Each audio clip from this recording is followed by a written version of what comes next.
It's a speech disorder. Many of those who stutter struggle with self-confidence issues, coiling in their shells and shunning away from public discourse. In Ghana, however, the attitude of people to those who stammer is a narrative that the Ghana Stammering Association is trying to change.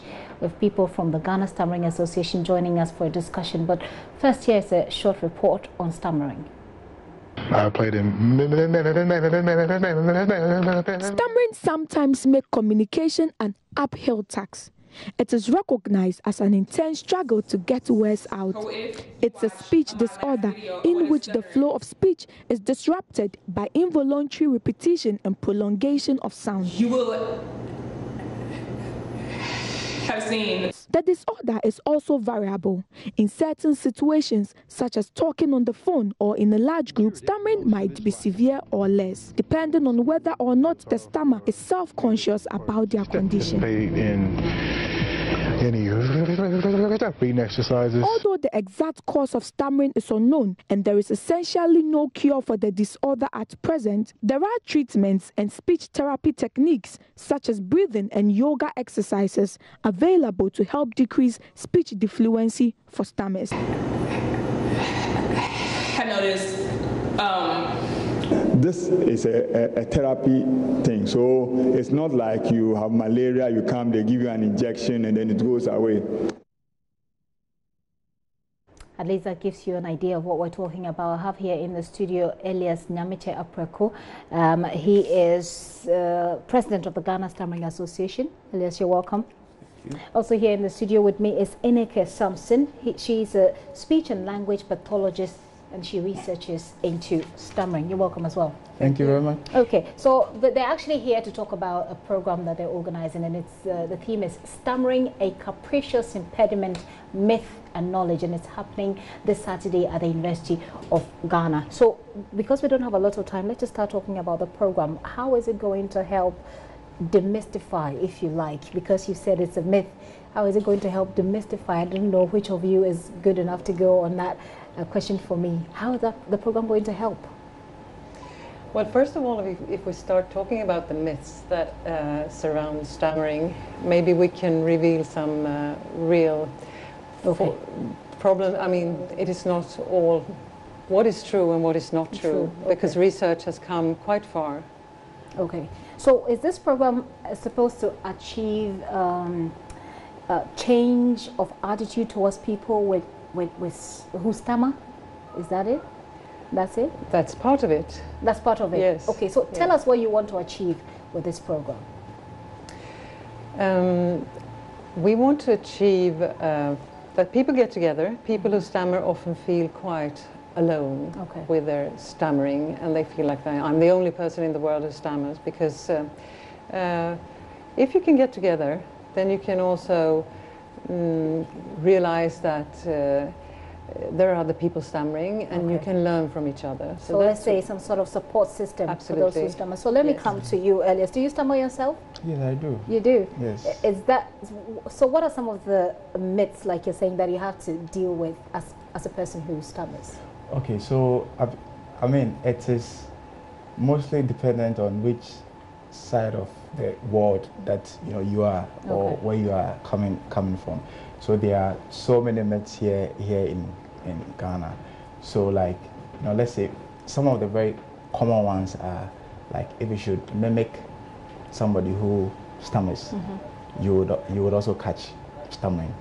But research has it over the I've years. Never heard that myth. Yes, I mean in the Ghana Stammering Association, a lot of our members really say that is how they caught stammering. That they were mimicking others, making fun of others, and then eventually they started stammering. Yes. Let me find out from Ineke, since he's talking about the Ghana example. You are a language pathologist, so you have dealt with this. Is it the same? Do you find the same thing happening on your side of the world? Absolutely. Absolutely, that same myth is going around in Sweden as well, that you should not, I mean, if you play with a child and that child stammers, well, your child can also catch stammering, yes. That's very common. What I know, though, is that they're quick-tempered. That's what we heard. Because they're struggling to speak, they tend to be very angry easily and over things that you ordinarily not be angry about. Is that correct? Okay, so I have a stammer, so I can speak to that. Are you quick-tempered? Well, I am not. How would you know if someone doesn't tell you? No, because you see, we all have our various temperaments. Okay, regardless of whether you have a stammer or not. People who know me would tell you that I am not quick-tempered at all. I don't easily react to things. Okay. But you see, the reason why people say that persons who stammer are quick-tempered is the frustration that the person who stammers goes through in trying to react to whatever you've said to them. And how quick they can react to it. So in the bid to do that, if the words are not coming out, then they are very frustrated. Okay, so that triggers anger. I see. So they are indeed quick-tempered, but that's no. because they are not quick. They are not quick-tempered, but the situation on the hand can actually trigger it because you are trying to bring out your words and then you are unable to. But Ineka, as a pathologist, I'm sure that there's a way that people who have that condition can deal with, the frustration that they feel. Yes. Maybe someone watching has that condition. Yes. Can you help? The speech-language pathologist can absolutely help. That's what we're for.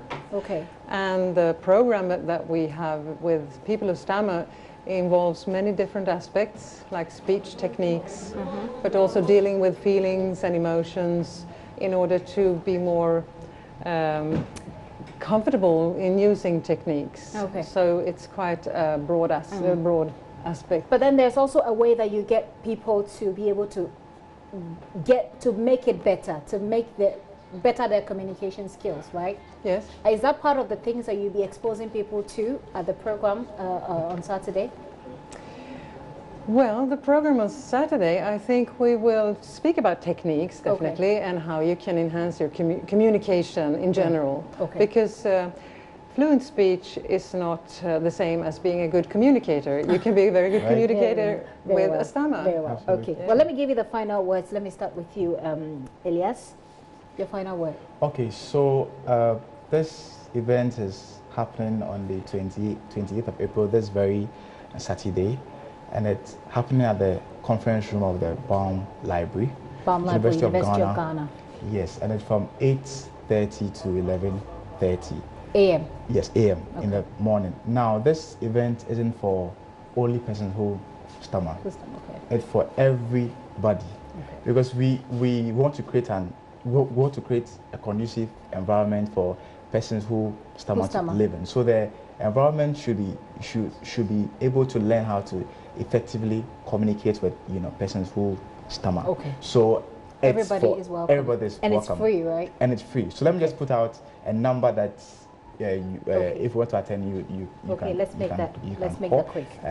So you can call 0246 288 770 0246 288 770 if you want to attend. And you have a event. Facebook page, right? Yes, so we have a Facebook page, so Ghana Stammering Association, and then you can also check out our website. It's www.istammergh.org. So www.istammergh.com .org. Yes. www.istammergh.org. I'm sure you'll find a lot of material if you do stammer, and they will help you as well. And the number is 0246 288 770. You want to join them on Saturday to talk about stammering at the University of Ghana.